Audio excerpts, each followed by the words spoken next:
Thank you everybody for coming. Maybe just do a quick round of applause to break the ice or do something weird. Like, thank you for coming. I appreciate that. So we wanted to, I actually did make a couple notes. So you know that if you listen to the podcast, DC hasn't prepared at all for anything. Zero. I have no idea what we're talking about. And I was scared that you weren't coming. I was I wouldn't have known. No, I was literally downstairs checking people in. Grinder. It was great. I haven't had a chance to wash my hands, which is kind of stressing me out a little bit. But all right, so I thought what we would do is maybe go for like 30 minutes, and then there's a bunch of good questions. Most of the people have questions for you. Okay. So I already heard some good ones. Slightly controversial. Yeah. Is it from anyone at Drift? No drift questions actually, but they did sit in the front, which is nice. Michelle's already had half a beer, so we're in trouble. It's great. Yeah. All right. So what I did is I put out a list of the actually. How many people listen to the podcast right now? Woo! That's pretty cool. Look at that. How many people have left 5 stars? Oh, what's up with that? Come on. That's All right. Do we have a 5-star booth? We do. You put your head in that booth, you get 6 stars. Right there. Yeah. So all right. So I pulled out a list of the top 5 or 6 episodes that we've done. Cool. And I kind of wanted to revisit some of those with you. Mm-hmm. So the first thing, like, maybe let's give some background, like how did this whole podcast started? Because we didn't really set out to actually do a podcast. Maybe let's start there. Sure. I have no idea. But I think the way it started was we were having these conversations in the office, and if anyone visits Drift, and we've had a number of people visit who listen to the podcast, and they listen to the two of us talk, and they're like, wait, that's just a podcast. It's just like, This is no different. We were just having this conversation 10 minutes ago. Yeah. So we were having these conversations, and I think I told you at some point that I was thinking of recording a podcast, or I was recording some of these conversations. Yeah. And then you pulled me into a room one day to try to make this into a podcast. Okay. And the context is, DG he had his own podcast. That's how we met. Yep. And he was doing podcasts at HubSpot before that. Yeah. So if you listen to the podcast, which a lot of you have, you know that DC doesn't really remember anything. So I'll tell you what actually happened. Okay. Yeah. That's partially true. But the cool thing was, I remember talking to you during the interview. So I had this podcast, Tech and Boston, I did on the side, and that's when I interviewed you, and that's when we met. I was like, this guy's really mysterious, but like I kind of can get with what he's saying. And then I found out you guys were hiring a marketing person. That's how I ended up working at Drift. But in the interview process, you said to me, you're like, oh, it's cool you do this podcast thing. I've always wanted to do a podcast. I was like, oh, really? I was like, what is it about? And you're like, I don't know what it's going to be about, but I know the title. Yeah. You said, I know it's going to be called Seeking Wisdom. That's true. And so it was probably like 3 or 4 months into doing marketing at Drift. Mm-hmm. One of our advisors, Heaton Shaw, he's a lot of followers on Twitter, if you're on Twitter. Mm-hmm. Serial founder, done a bunch of companies, but he said to me, he's like, you're fucking up right now. I'm like, why? He's like, you need to be putting DC out there and promoting his stuff. I was like, okay. He's a CEO, he's super busy, doesn't answer his email, I can't get him to respond to anything. Yeah. How am I ever gonna get him? And the default form of content for most people is like, oh, he's gonna write. Mm-hmm. And so I remember thinking, like, there's no way am I ever gonna get you, and this isn't just you, like, this is every, exec or founder, entrepreneur, like, there just aren't enough hours in the day for you to sit down and write a blog post. But like every night you would send me something on Slack and I would just be like, damn, this would be a killer blog post. Or text me, at 6 in the morning about something crazy. I was like, what can we do with this? I was like, oh shit, maybe we should do this podcast and get you in audio format so then you can just kind of go. Yeah. Right? Do you want to know the secret? What's the secret? I haven't told you the secret before. What? So when I met you, Uh-oh. so Dave interviewed me for his podcast. And so my secret plan was, when Dave came back and wanted to work at Drift, which is a whole nother episode, we should do that. We should do that. That was crazy. Yeah. I thought... He wasn't going to give me an offer until I came back from my honeymoon. I said, I'm not leaving until I get this. Then I went on my honeymoon. Yeah. And Leah will tell me today, she's like, thank God you weren't working on a honeymoon. I couldn't deal with you looking at your phone the whole time. So he came in and he said, we did this interview on his podcast, and then he came back and said he wanted to work at Drift. And he came in and we were like, I don't know, we're going to hire someone in marketing soon, but we didn't know when. And I said, go on your honeymoon, we'll talk after you get back from your honeymoon. And then he texted me or called me and he said, no. I said, no. And It's I bullshit. said, what? Yeah. And he said, I'm coming right over. and he comes over. He was just across the street. And says, I'm not leaving until I have an offer. 7-yard walk. Because I know what's gonna happen. I'm gonna go on my honeymoon. You're gonna hire someone else. Yep. And it was amazing, the most amazing experience. Wow. But here's the secret that you didn't know. You do remember things. That's incredible. I'm like, I got chills right now. I can't believe you remember that. So the secret was when I met you and we were doing the podcast, and I knew you were doing the growth show before that. I thought, oh, okay, Dave's gonna come here. We're gonna do a podcast. But I'm not going to tell him that we're going to do a podcast. Because if I tell him that I want him on the team to do a podcast, then he's not going to want to do a podcast because that's just what he did before. Totally. And he wants to do something new. So I'm going to lure him in and make it seem like it's his idea to do the podcast. Damn it. That's the That is secret. so good. That is the secret. I need a minute. Yeah. So that's the secret move. That's crazy. That's called 3D chess. That's called 3D chess. That's crazy because there's so many things that we've talked on this podcast about in hiring. Yes. Right? Like, so the traditional thing would have been like, oh, he's done podcasts before. Let's hire him to do a podcast. Totally. So I went the other way. I went to neg, and I said, no, I'm not going to bring that up. I'm going to bring up everything else because that's going to be something new and different for you. Yeah. And then I'm going to plant enough things that eventually you just say, let's just do a podcast. And we did. And we did. Damn, that's crazy. I had no idea. That's pretty good. Evil genius. Evil genius. No, but there's a lot of things in hiring, like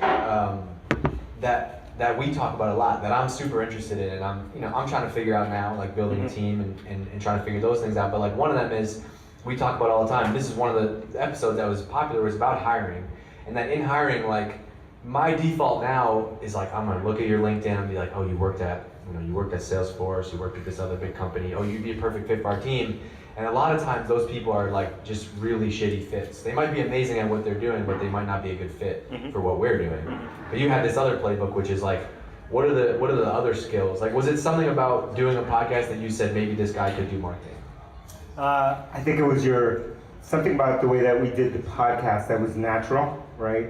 This was his podcast when you interviewed me for Tech in Boston, that I thought was natural. And then I love that you had this aggressive attitude, which was, you never met a marketer who had this aggressive attitude. It kind of reminded me when I met Elias, not to compare you to Elias, co-founder. Who's now famous because he's been on the podcast. One time. But in his mind, he's so fucking famous right now. It's crazy. By the way, if you haven't been listening for a while, so David's co-founder Elias, they've done, this is the third company you've done together. We worked fourth company. This is the fourth company done together. They're like a married couple. It's unbelievable. Come on, you're not supposed to talk. Sorry. No, but it's incredible. But there's a great. Michelle knows she was out last night. She was like, what the fuck is this? You've never been in between them during an argument. You gotta look down. But anyway, there's a great episode a couple weeks ago where DC sent Elias down to this boot camp with a Navy SEAL, which is a whole other episode you should go check out. But. Yep, and so his head is big now. He tells me that people stop him on the street, which I don't believe. And said every day's like DG, I got an Instagram follower. Yeah.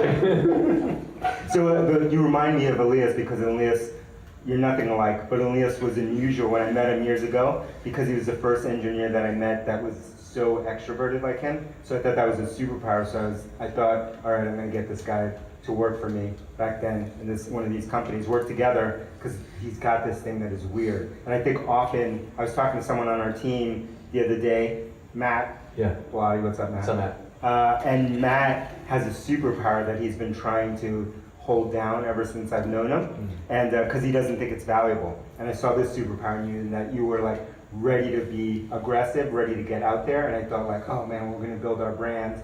Forget the podcast, but build the brand. We're going to have to do it one-on-one, and this guy can do it one-on-one. I love that. There's so many hiring lessons in there to just go deeper than. And the whole way that you go through that in an interview is you ask about a bunch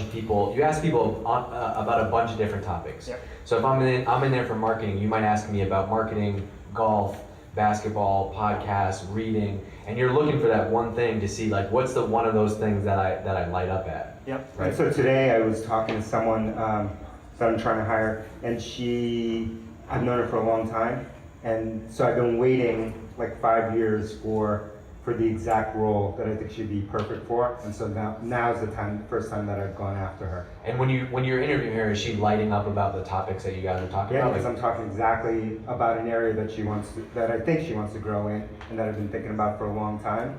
And so, yeah, because that shows that I've been thinking about this person for a long time. It's not just about coming here and working here. It's about a particular opportunity that matches with what they want to do. All right, so I want to completely change topics on you. One of the early episodes that we did that has the most downloads today, I think it's called like The Secret to Becoming a Learning Machine. I want you to talk a little bit about like your obsession with learning. And this is coming from a guy who didn't read books until probably 2 years ago, right? 2 years ago? When did you start? 2 years ago. Okay. Yeah. Never read a book in high school or college.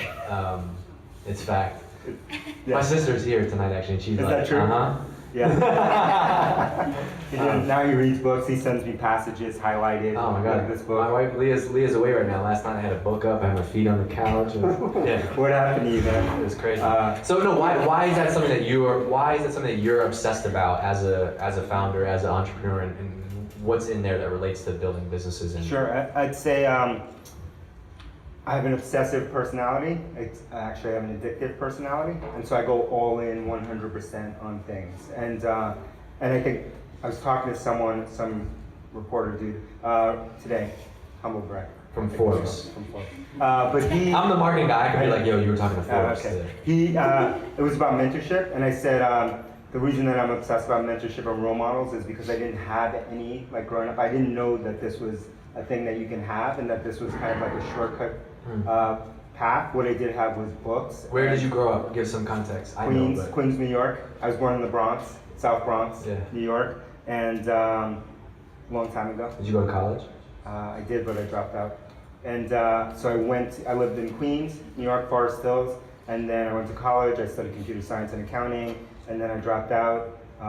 The only reason I can think of why is because I was bored as hell, and I was obsessed about wanting to start a business, but I didn't know what a business was, and I didn't know how you started one. And then I had this accidental kind of mentor, who was my first mentor, Sam Lee, and That's the guy in the warehouse? Yeah, in the warehouse. Yeah, and so from that, then I discovered this power of like, having this mentorship. Like I never even knew that term. I think I knew that term years later. And I didn't know that he was a mentor at the time, and so I experienced it, and so I became obsessed with this kind of idea of mentorship and learning and acceleration, because it was giving me a way to shortcut things, right? One of my favorite things that I've learned from you is the whole thing about reading, right? I didn't understand it. Now it's like you don't read or learn to really learn something new, right? It kind of just reinforces these things that you might have already been thinking. Yeah, and I think the important things about mentorship and reading and role models and all this stuff is that the one thing that we have as humans is that we can simulate, and meaning that we can read some things or view some experience on video or audio or whatever that we've never done before, and we can mentally simulate what it's like to do that. And that's one of the things that separates us, and by reading you can simulate using other people's experiences and try to avoid the mistakes that they've made. Right, and so it's like some example, and there's so many things, like we talk about marketing, positioning the company, right? It's already been written. The challenge that we're going through has already been written. It's just finding like who said it at one point in time and what can we pull out and relate to what we're doing. Yeah, being humble enough, like we all have egos, to kind of like listen to that, listen to what you're hearing or what you're reading. I think that's the hardest part. I think everything that you send me when you read now, you're like, oh shit, look, someone wrote this. This is exactly what we're doing. Crazy. Like this is exactly And you're what like, we're yeah, talking about. no shit. No shit. Yeah, it's like duh. Yeah. But it's like a discovery. You're like, holy shit, this thing is speaking to me right now. And it's like, yeah, it was always there. Right. But you have to be in the right context to pull it out. Right. The other part in there that I think is interesting that I didn't really think of until I came here was like your obsession with role models. Yeah.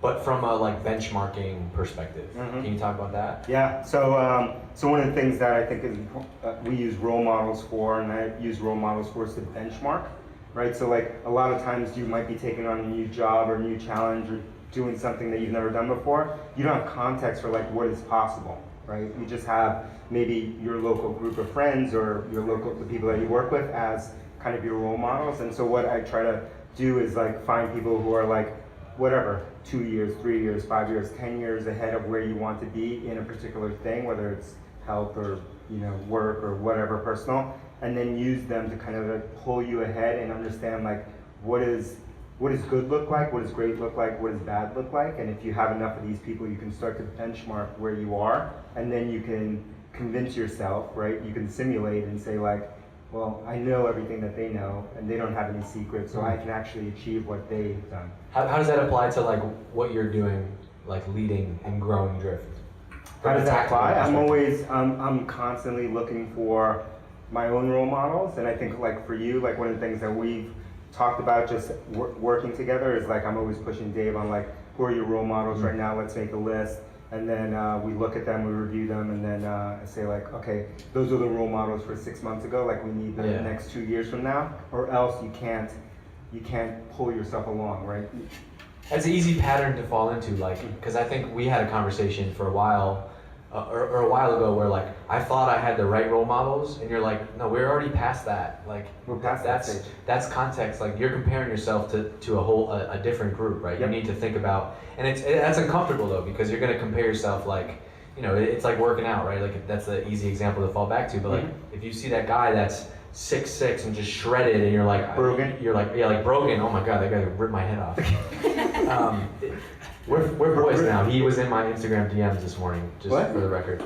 Yeah. This is Brogan from November Project. Yeah, we'll put that episode out next week. Yeah. But you have to see someone that's uncomfortable enough out there to let you know, like, okay, well, it's obviously possible for that person, right? Yeah. Other than the whole like 6'6" thing for Totally, me. totally. So I can't wait to put out that episode because Dave does CrossFit all the time. He works out, but Dave was looking small last week. Brogan was. He was a monster. DC came up to the lobby and he's like, oh, there's a monster down in the lobby waiting for you. Yeah, 6'6" or 6'7" or whatever he is, shreds. Yeah. So but that's a good example. It's a completely different path, but you know that that's out there. Yeah. I don't know. I'm kind of feeling we should take a question or two right now. Anything on anybody's mind? All right, Yeah. there we go. So I think you bring up a really good point about role models, and this is something that I personally am kind of torn between, because on one hand you have people like Mark Zuckerberg, who started his own company. I'm 28 now, just turned 28, so I'm very far away from starting my own company at the age that he was at. But then on the other side you have someone like Ariana Huffington, who didn't start the Huffington Post until she was 40. So for me it's like, how do I gauge where I'm at versus where they were at versus where I want to be, and how do you select the right mentor for you? Yep. That is a tough question to repeat. How do you select your role models based on where you are in your life? Yeah, I'd say happy birthday, 28. Shout Still young, shout out. Yeah. I'd say one thing is like those are amazing people, but those are like kind of fictional role models. Maybe you can get to them, right? But most of us won't be able to get to Zuckerberg or Ariana Huffington, and so I think you need to like think about what are people that you can actually get to, right? Who get you on the path towards maybe them or maybe someone else. Like who is addressable, who's actually addressable, you can get to. And so it's not like getting towards like the $3 trillion end goal, but it's like what gets me the next 12 months. Like when we talk about role models, we're talking about in like 12-month chunks. Who's the role model for the next 12 months? Yeah, like one thing that he pushes me on, he says, okay, don't go look for like somebody who's 20, 30 years older and 15 pay grade. Like find out who are the people who are doing what you're doing right now, but are like the varsity level, right? Locally. And so then I might say, okay, I got to go cold email 3 VPs of marketing or 3 CMOs and go find those people locally, because you can get to anybody, right? Like, especially locally. You're never gonna cold email Mark Zuckerberg and be like, can I pick your brain? Can I get a coffee with you? Maybe But you can. maybe. Yeah. Not unless he's like you with email, but I'm assuming he's got a bot or something that reads his email for him. But like it's fine. Find who's that person that's like a half a level above you. And then the other thing that's interesting, like I think oftentimes with that, you also learn the flip side of that, which is like reverse role models, which is an entirely different topic. Yeah, which is another thing. Once Dave had role models, a series of role models, and that was going great, then I sent them to a couple of events.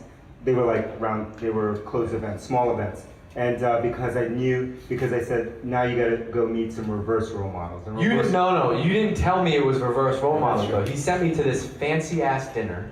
I walked in with sneakers and jeans on. Sorry. Yeah.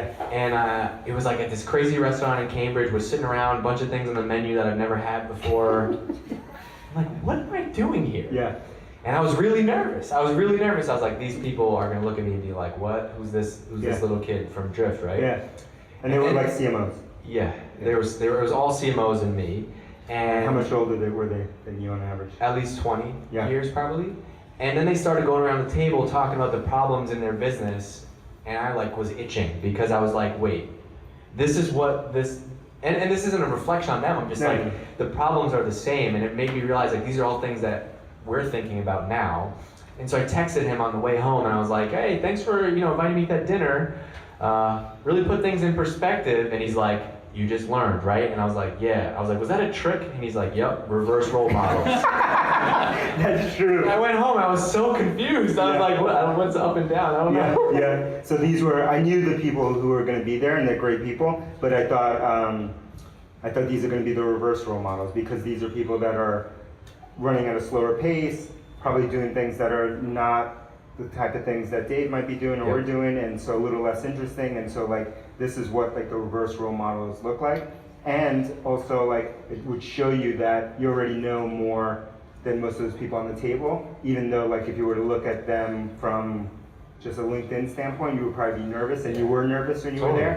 So anyway, so I pushed you in the deep water there. And there's an important lesson there, because I'm kind of like a introverted extrovert. I can turn it on if I need to, but most of the times I would just prefer to not really talk to anybody and just hang out. And so I hate doing stuff like that. I hate networking. I hate doing that stuff. But that was a good lesson to you have to push yourself to go to that thing, to go to maybe something like this or whatever, and just to realize oh yeah, these people are much similar to me, much more similar than I thought. Or damn, I have a ton of work to do, because I think both of them work in ways to inspire you. Number one is when you see what people are already doing, you're like, oh, I'm on a good path. Mm-hmm. But then when you really get to the elite level or another level, you're like, shit, I gotta put in work tomorrow. Exactly. That's why you gotta keep upgrading the role models and get the next 12 months, next 18 months. So I think the advice there is you're not just gonna skip and go right to Zuckerberg. Who are the people, maybe even here locally, that you might be able to go and grab? Cool.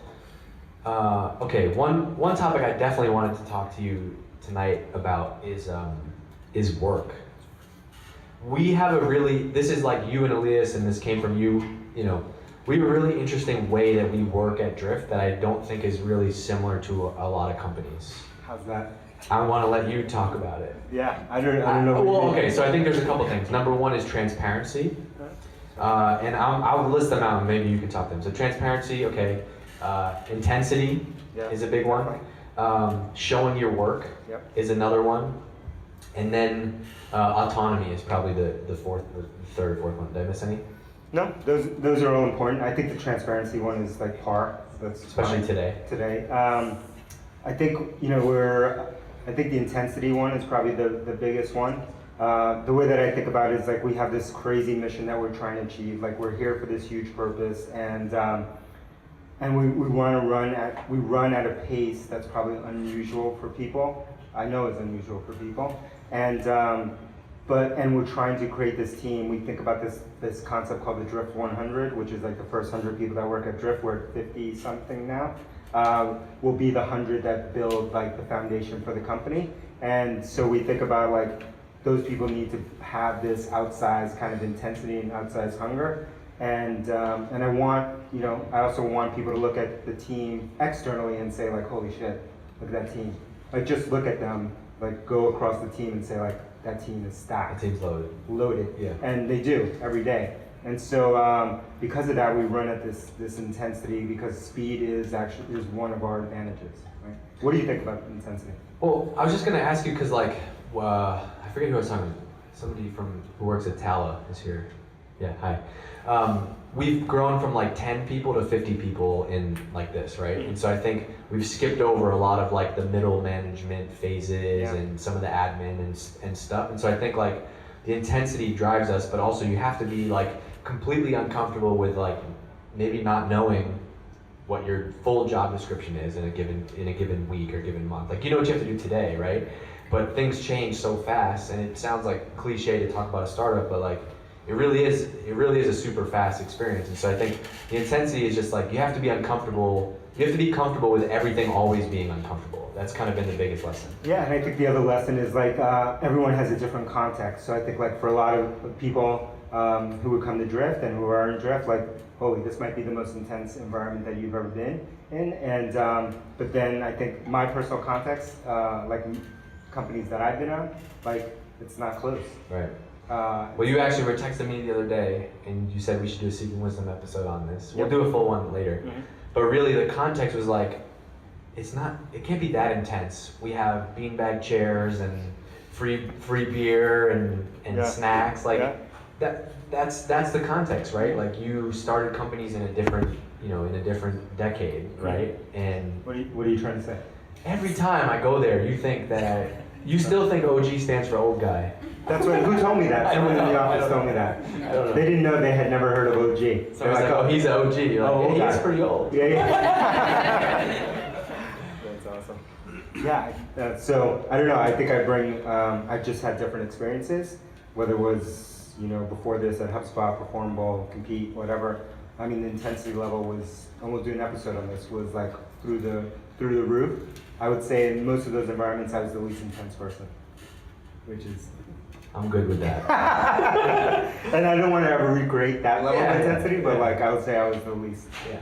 I was low and low. One thing that's been interesting to me to see, and this is something that you guys started at HubSpot with this idea of like really small autonomous teams. The ownership piece in autonomy is interesting. Maybe I would love to tell people a little bit about how you think about that and why like ownership. How many people here work at bigger companies? Like how many people? 200 plus, 500 plus? 5,000? What company do you work at? Athena Health. Yeah. Damn, Watertown, stand up. I don't know. I always want to say that.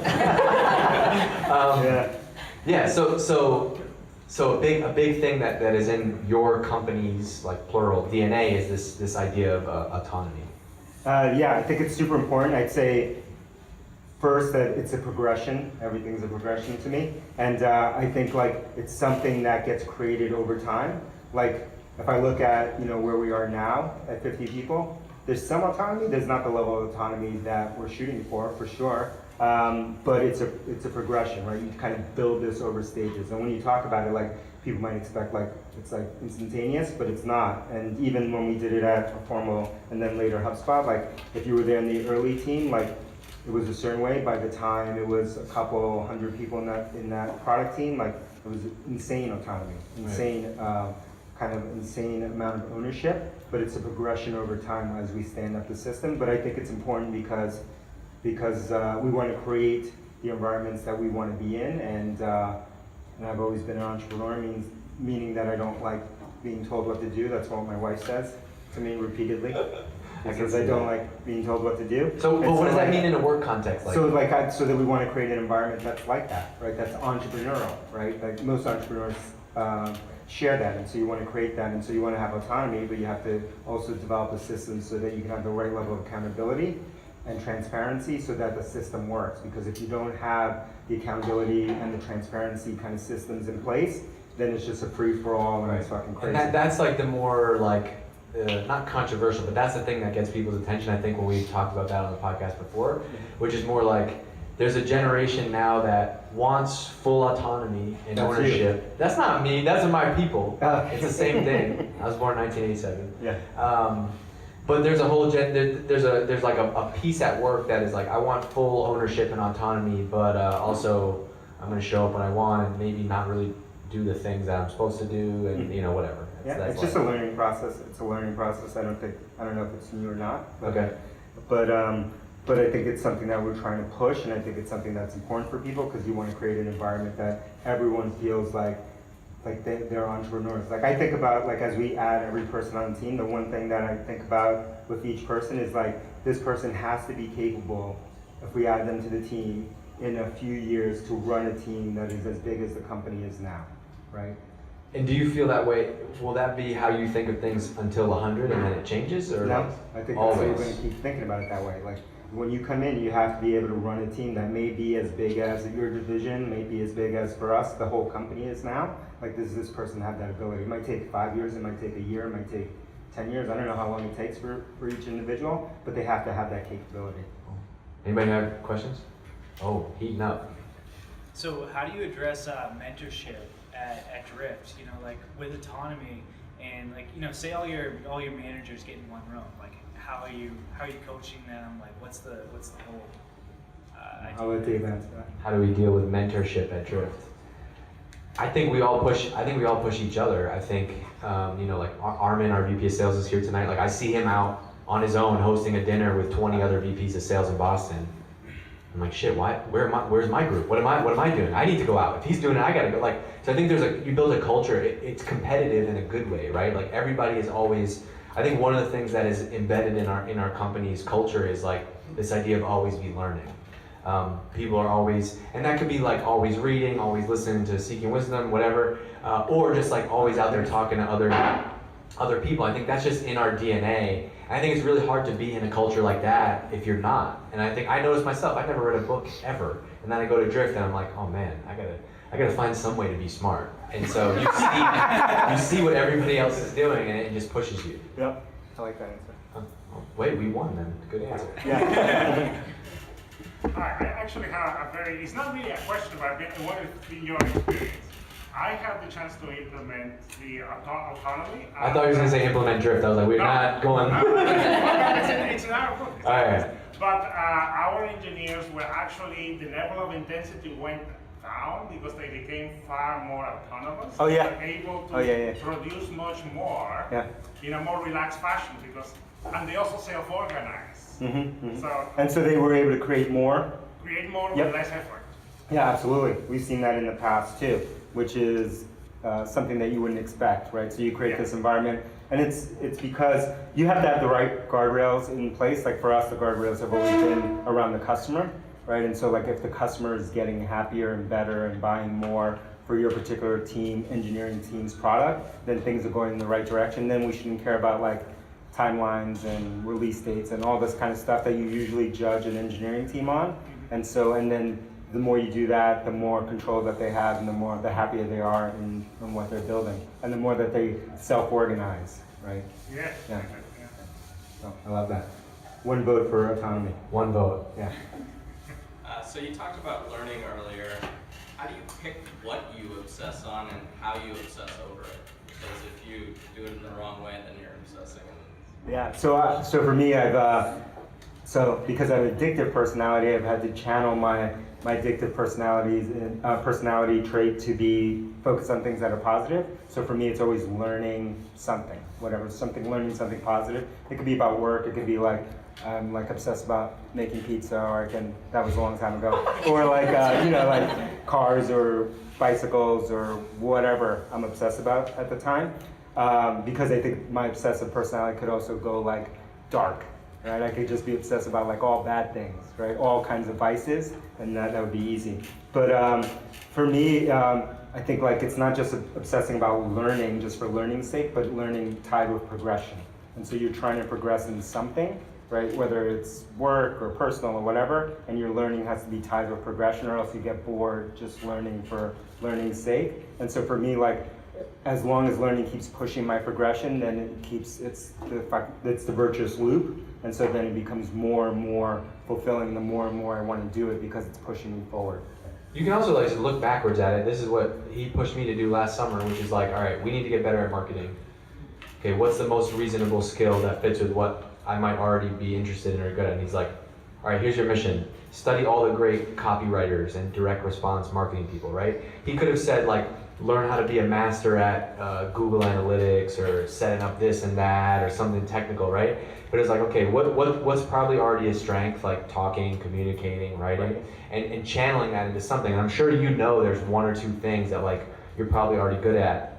I think the biggest lesson has been like to double down on strengths versus worrying so much about shoring up different weaknesses. I think it's like human behavior to want to be like, I'm not really great at this thing, so I'm gonna spend all my energy, trying to get better at it. When the real superpower comes when you take something that you're already pretty damn good at, spend all your time on that thing, and then you become an absolute superstar, you know, in that one category.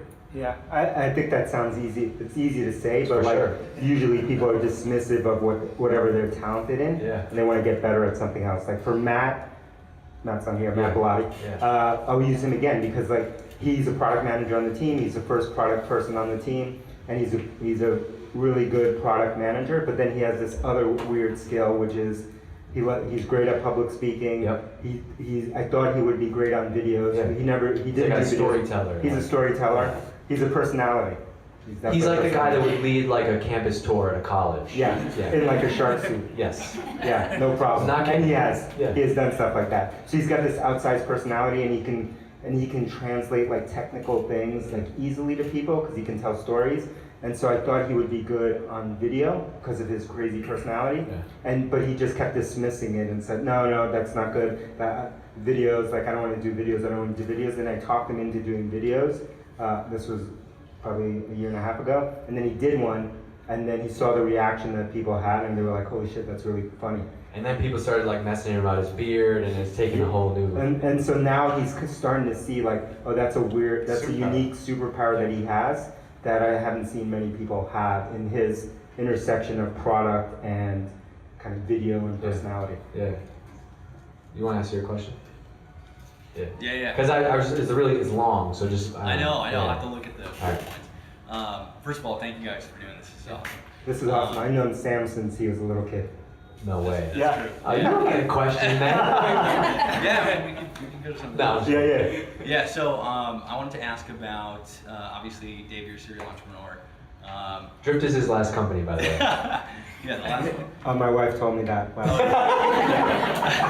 She did. I didn't know. I was like, what? She's like, this is the last company. I'm only 30, and my wife said the same thing. I'm like, what do you mean? She's like, this is the last one. That's it. It's done. No more. Yeah. Yeah, so I wanted to ask about like Yeah. early days, Mhm. OG, DC, and Uh-oh. Performable and Compete. What were some of the like learnings or pain points that you were able to take from that time and then apply to Drift Yeah. now? Oh, lots of pain points. That's deep. I'd say Compete, was my first company. It was a long time ago now. It was hard. It was a really hard company. And my takeaways were, we built an amazing team. We sold that company in 2007. It was great, but I never really cared about, I was an engineer, CTO, and I didn't really care about culture. And we had a pretty hard culture because half the team was like sales or kind of consultants, on that side, and they had a certain hard charging personality. And you would know. Yeah, he's one now. And like they were sales guys. no, actually the sales guys were easier. The consultants were harder. Because and they just had they were like all Will and company, like a whole team, like that kind of intensity. I've never gone home after Will. Never, Ever. It was never existed. Ever. The other night I was in the office till 8:30. Will. Yeah, so everyone was Yeah, like Will. that. But so we never cared about culture, and then I thought like at the end I was like, oh, bunch of amazing, really smart people who are still friends today, but I don't think we created a culture that I thought, that I was that proud of. And so that became like a learning for Performable, so I started to focus on that. I think the other learning from Compete was like, we weren't that close to the customer from an engineering team standpoint, and so that's something that we want to apply at Performable. Then we applied it again at HubSpot, and now we're kind of continue it there. So it was two learnings around being close to the customer and caring about the internal culture. That's a good answer. Anything else? I got some other ideas of Nelson, what's up? What's something you guys have changed your mind about recently? Like a belief you've changed recently because of new information. That's tough. Have I changed beliefs on anything? I don't think so. If you're learning, you're always learning new stuff, changing ideas and stuff like that. Yeah, that one's a hard one because I think that's a really good one. But it's hard because like my fundamental belief is like that I don't know anything. Like so that's the core thing. I think we talk about it internally is like that we call it internally like defaulting to wrong. Like we just think like every idea we have is wrong. We need to validate it, which goes to the customer driven thing. And so like my mindset is like whatever we're saying is wrong somehow.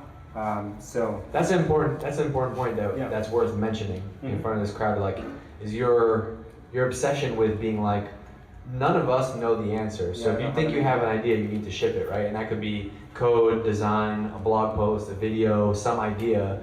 Like, you know, I'm sure you talk to so many people who want to pitch you on their idea for a company. They haven't even launched a company yet, right? Or that's just one example. But the whole idea is like, ideas need oxygen, right? And Yes. so the only way to learn is to actually get it out there and see Totally. it. Something I talk about a lot is just ideas need oxygen, and just like that you know, the idea and the creation process is always the same, and that you need kind of a feedback loop to go on it. And I think that's totally different than when we did a compete, where we probably, I think in that phase it was more of like, yeah, we have this idea, this is the idea, and this is what we're going to do. And so like now I'm like 180% on the other side. It's just like, we have a bunch of great ideas, probably all, you know, a lot of them are wrong. We need to get them in the market, we need to validate it, and all that matters is building around the customer. And if we can do that reliably and over, then we will win, because that's uncommon. Because most people are not willing to say that most of their stuff is wrong, right? Because ego gets in the way, and they're not willing to be that close to the customer, and that's our advantage. Yeah, most people just never get started. Talk to, you know, I can think of a couple friends off the top of my head that they've had this idea for 5 years, but it's still an idea. Like, you know, doesn't mean you have to do it, but like either we're gonna stop talking about it or you're gonna do something, and we're gonna get real feedback on it. What else? Question for DC. Have you found any unique challenge or approached the company differently, being that you're both founder and CEO at Drift? Good question. So Have you done anything differently because you're a founder and CEO? I'm sure I have. I don't know what I've done differently. I think, you know, my view on what we're trying to do as a founder and CEO, like, you know, how far out our mission is, I think is different because of being a founder. So like we have this vision that takes us a long ass time to get there, and is a long epic, and so I think that's different than just founding something like I have in the past and not being CEO. So like I'm really thinking about like long bets on people, on product, on what have you. I'd say that's probably number one. And like investing in things now that might not pay off today, but For future, sure, that pay have off to in the future. compound and- Yeah, that have to compound, and like that we're doing them because they're going to reinforce some value that we think is important to us. Speaking of that, Yeah.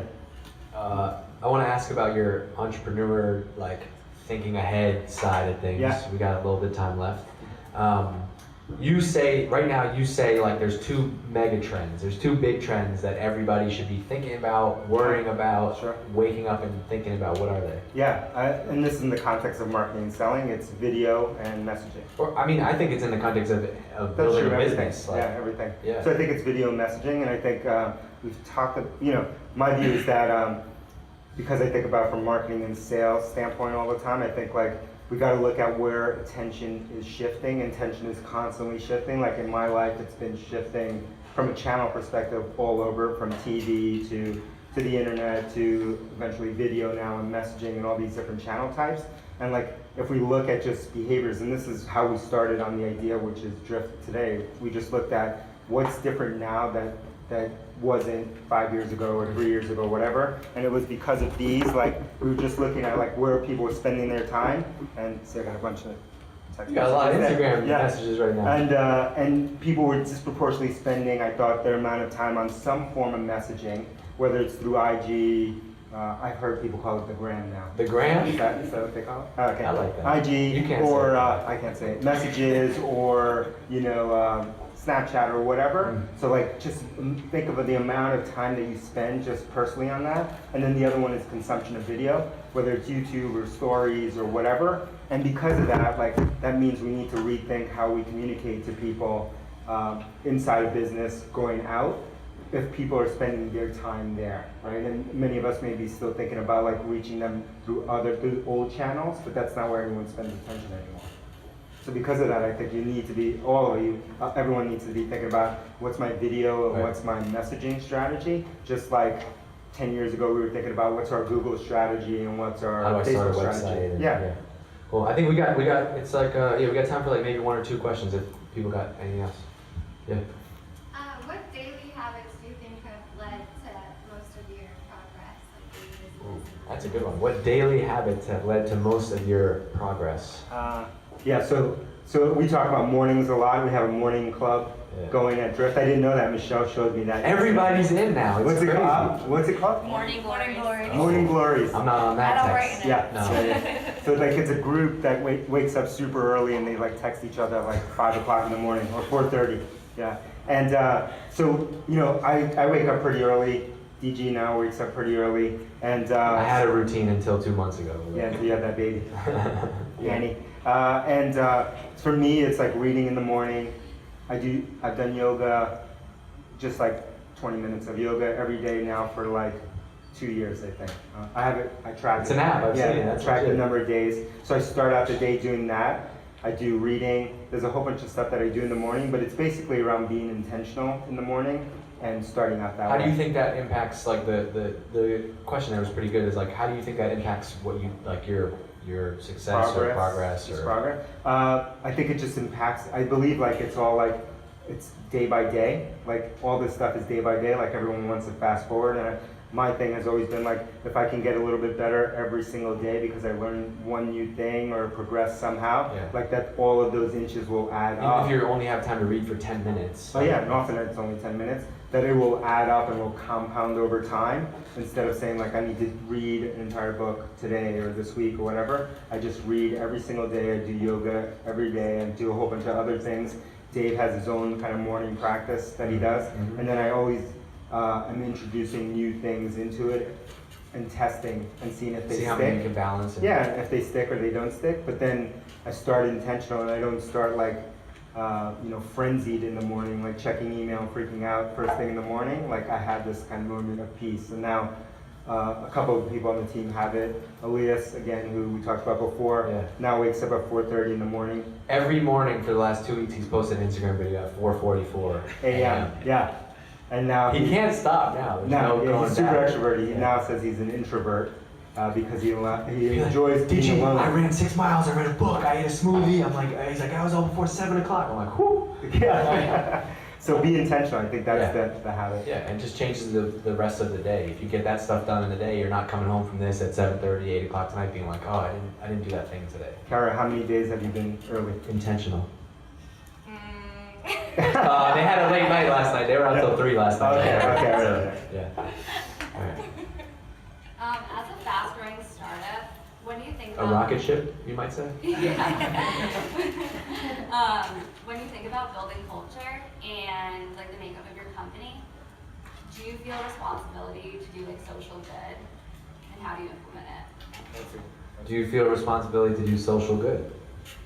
Yeah, that's deep. That's a good question. I think yes, of course. I think it's personal for Elias and myself, who are co-founders. I think the way that we think about Drift is that whatever happens with Drift, huge success, hopefully. That the reason that we're doing it is that we hope we can give back basically everything to social good, right? And so that's like my personal. I don't talk about that much. No, but I think the difference between you guys is like that I've seen is you do a lot of stuff behind the scenes that nobody knows about, versus making it a press release every time you donated money or did something. And So that's my personal thing. I've never talked about it, but I say like I've been fortunate, and if we're fortunate at Drift, like my plan is 100% of whatever happens goes to social good. And Annie's college. Yeah, and Annie's college. That's different. Yeah. But we've definitely thought about things like becoming a B Corp and all that kind of stuff. It's too early for us to do any of that. Yeah, I mean that's one of the reasons why we talk about Patagonia a lot. That's a company that you're like obsessed about. So internally, that's a real obsession of Patagonia. It's like we don't, even though we build business software, I think internally we don't think of ourselves as a B2B SaaS company. It's more like we want to be a brand, like Patagonia is a brand. And I think a lot of that stuff is embedded in the DNA of those companies for sure. Yeah, and the hard thing is that it's incremental. Like it's hard to see it every day, and you got to build yourself there. Way in the back up on the Green Monster. Yes. So you talked about bringing oxygen to ideas. How long do you focus on a great idea that doesn't gain momentum? How long do you focus on a great idea that doesn't gain momentum? I don't think we think of any ideas are great. So that's first. That's an important qualifier. I don't know. I don't think we have a specific time frame on stuff. I'd say we're pretty impatient on things, and but I think we measure everything by getting customer feedback. And I think if you're open to listening, it comes pretty clear pretty fast. Like when something's not going in the right direction. I think it'd be amazing if we.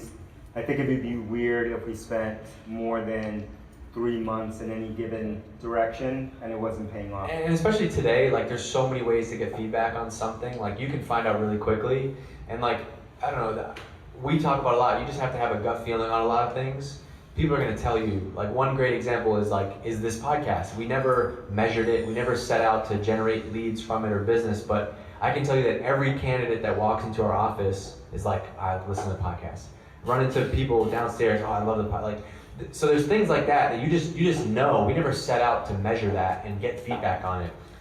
I think a lot of people don't do things that just feel right. Sometimes they worry about like, can I get enough people to be interested in, like you just have to do it, right? And see actually what happens. And there's so many different ways you can get feedback from people today. Yeah, I'd say the number one problem is that people don't want to reveal their idea, so they spend way too long working on it because they don't want to get bad feedback. Nobody's gonna steal your idea. Yeah. They don't want someone to criticize their idea. You talked about role What's your models. shirt say? Black Dog. Nice. I had a feeling. I just wanted you to say that. Yep. I like Black Dog. So you talked about role models. Personals are great. Does Drift have a role model, and has that changed over time? Yeah, we actually. So I won't tell you all of them publicly, but internally we have a page with benchmarks of every Will on our team put it together. It's benchmarks of every single SaaS company basically over the last 10 years, 20 years, revenue in year 1, revenue in year 2, revenue in year 3, employees year 1. So like we have, like internally, there's not necessarily one company that we look at, but we care a lot about those benchmarks. And so it could be, oh, we're hiring a new marketing person.